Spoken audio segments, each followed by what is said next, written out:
being trained by his former assistant Olympic coach, Alton Murkison, a friend of the family, and he is going through an adjustment period in that corner around the country.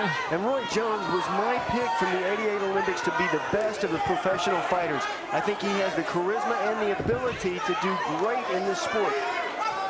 He should be right now at a level of a sugar Ray Leonard.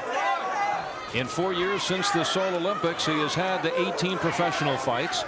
Most young fighters are in a... Boy, too much control. As long as Roy Jones is in control of the fight, he's great. He'll wipe you clean. And I've given him every round so far. The right hand.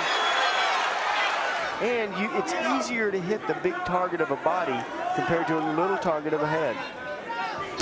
Oh. Doubling up. Oh, stumbling is Glenn Thomas. 10 seconds left in the 6th round.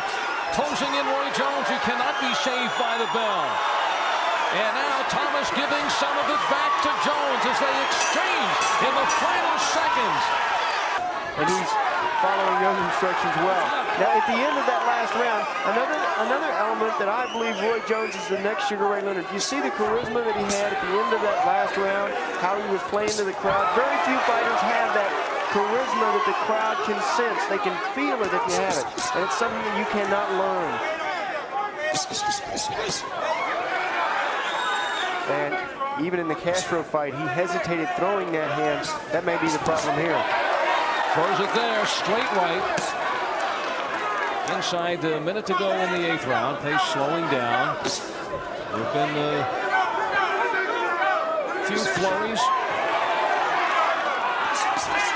But in essence, Roy Jones in control. Begins, and the excitement at ringside is about Roy Jones stepping into a bigger arena of exposure than has been the case before. He opens with a left hook.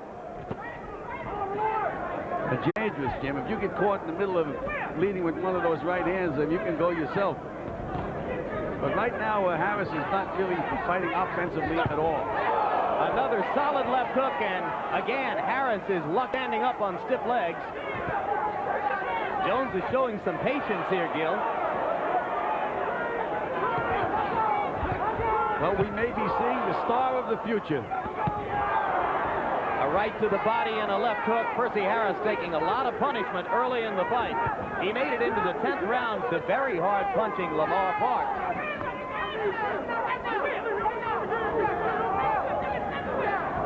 Harris pawing with the jab, and Jones runs to the side to get away from it.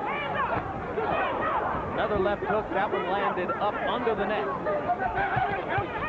He's fighting at a weight well above where he's been before. Most of his professional career has been spent at 154 pounds. He only recently moved to Wolf's elbow.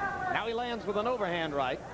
Wolf, for the most part, staying behind a tight defensive package early.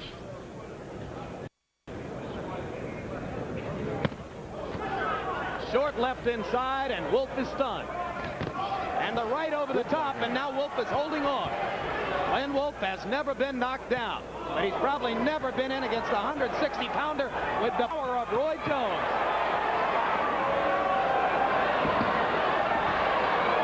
Oh, what star quality. Jones just now beginning to get warmed up. He threw about 4 left hooks in less than a second there, George. Oh, what a left hook inside by Jones. Dances, drops his hands, and pounds away. And Glenn Wolf has had enough. I thought he's indicating hit by a low blow, not that he wants to stop the fight. Roy Jones has shown respect for Hopkins, says he thinks he can win. I have to change his mind fast. You know, again, an unorthodox punch, Jim. I mean, these are combinations I've never seen before.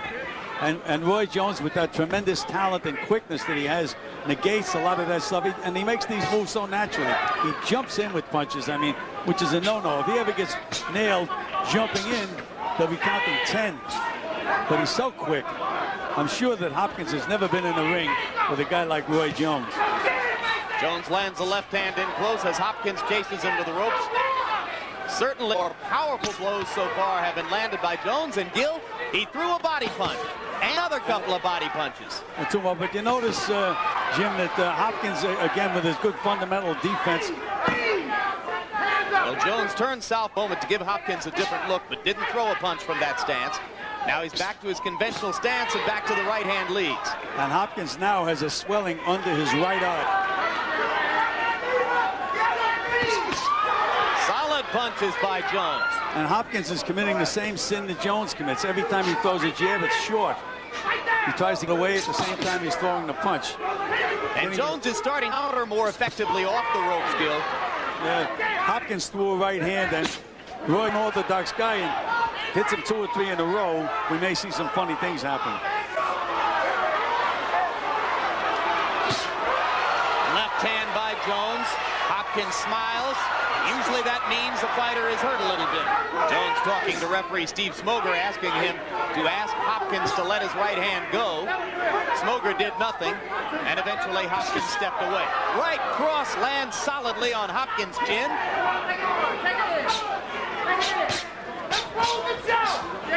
Jones appears intent on controlling round 12 with his jab and his foot movement. Doubleheader. Olympic star of the 1988 Seoul Games, Roy Jones, denied a gold medal by an unjust decision, but voted the outstanding boxer in those games, trying to win his first world championship.